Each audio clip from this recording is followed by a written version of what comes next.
प्रिय मित्रों, धार्मिक स्थली प्रयागराज में इस समय कुंभ मेला बहुत ही जोर शोर उत्साह और जश्न के साथ चल रहा है। इसके पीछे का राज है, इसके पीछे की कथा है कि एक बार महर्षि दुर्वासा के शाप के कारण स्वर्ग श्रीहीन ऐश्वर्य धन वैभव आदि से रहित हो गया था और इंद्र सहित सारे देवता शक्तिहीन हो गए थे। ऐसे में सभी देवता भगवान विष्णु की शरण में गए। भगवान विष्णु ने देवताओं को असुरों के साथ मिलकर समुद्र मंथन करने का उपाय बताया और यह भी बताया कि समुद्र मंथन से अमृत की प्राप्ति होगी, जिसे पीकर आप सब अमर हो जाओगे। यह बात जब देवताओं ने असुरों के राजा बलि को बताई तो वह भी अमृत प्राप्ति के लोभ से समुद्र मंथन के लिए तैयार हो गए।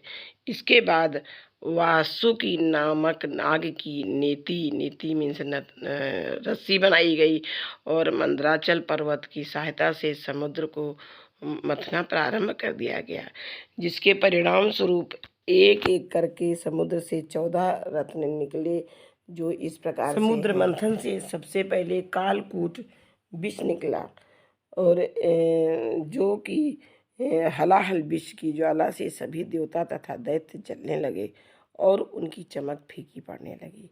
इस पर सभी ने मिलकर भगवान शंकर की से प्रार्थना की।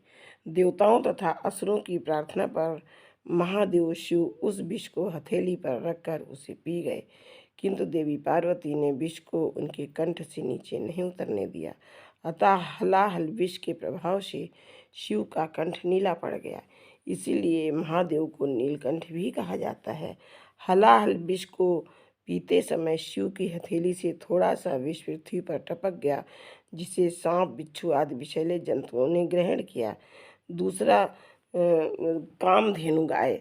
हलाहल विष के बाद समुद्र मंथन से कामधेनु गाय बाहर निकली। वह अग्निहोत्र यज्ञ की सामग्री उत्पन्न करने वाली थी, इसलिए ब्रह्मवादी ऋषियों ने उसे ग्रहण कर लिया। कामधेनु का वर्णन पौराणिक गाथाओं में एक ऐसी चमत्कारी गाय के रूप में मिलता है जिसमें दैवी शक्तियाँ थीं और जिसके दर्शन मात्र से ही लोगों के दुख व पीड़ा दूर हो जाती थी। यह कामधेनु जिसके पास होती थी उसे हर तरह से चमत्कारिक लाभ प्राप्त होता था। इस गाय का दूध अमृत के समान माना जाता था। जैसे देवताओं में भगवान विष्णु, सरोवरों में समुद्र, नदियों में गंगा, पर्वतों में हिमालय, भक्तों में नारद, सभी पुरियों में कैलाश, संपूर्ण क्षेत्रों में केदार क्षेत्र श्रेष्ठ है, वैसे ही सभी गायों में कामधेनु सर्वश्रेष्ठ थी। नंबर 3 पर उच्चैश्रवा घोड़ा निकला।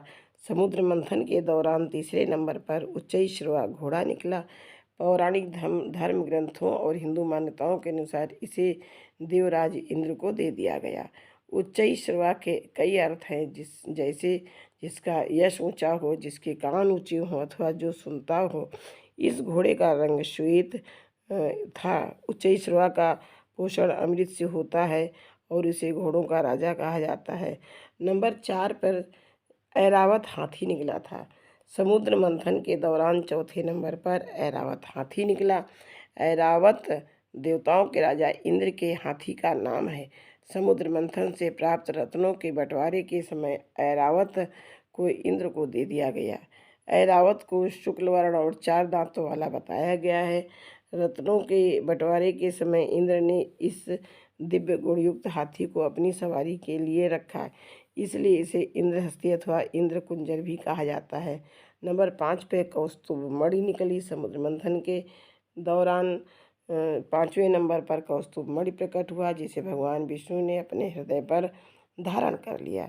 यह बहुत ही चमकदार थी और ऐसा माना जाता है जहाँ भी यह मणि होती है वहाँ किसी प्रकार की दैवी आपदा नहीं आती है। नंबर 6 पे कल्प वृक्ष निकला। समुद्र मंथन के दौरान 6ठे नंबर पर कल्प वृक्ष प्रकट हुआ। हिंदू पौराणिक मान्यताओं के अनुसार यह वृक्ष सभी इच्छाओं की पूर्ति करने वाला वृक्ष था। देवताओं के द्वारा इसे स्वर्ग में स्थापित कर दिया गया और इसका नाम कल्पतरु रखा गया। इसके बाद नंबर 7 पर रंभा नामक अप्सरा निकली। तो समुद्र मंथन के दौरान 7वें नंबर पर रंभा नामक अप्सरा प्रकट हुई। वह सुंदर वस्त्र व आभूषण पहने हुई थी और उसकी चाल मन को लुभाने वाली थी। वह स्वयं ही देवताओं के पास चली गई। बाद में देवताओं ने रंभा को इंद्र को सौंप दिया, जो उनके सभा की प्रमुख नृत्यांगना बनी। इसके बाद 8 नंबर पर देवी लक्ष्मी का प्राकट हुआ। समुद्र मंथन के दौरान 8वें नंबर पर देवी लक्ष्मी प्रकट हुई। क्षीर सागर से जब देवी लक्ष्मी प्रकट हुई तब वह खिले हुए श्वेत कमल के आसन पर विराजमान थीं।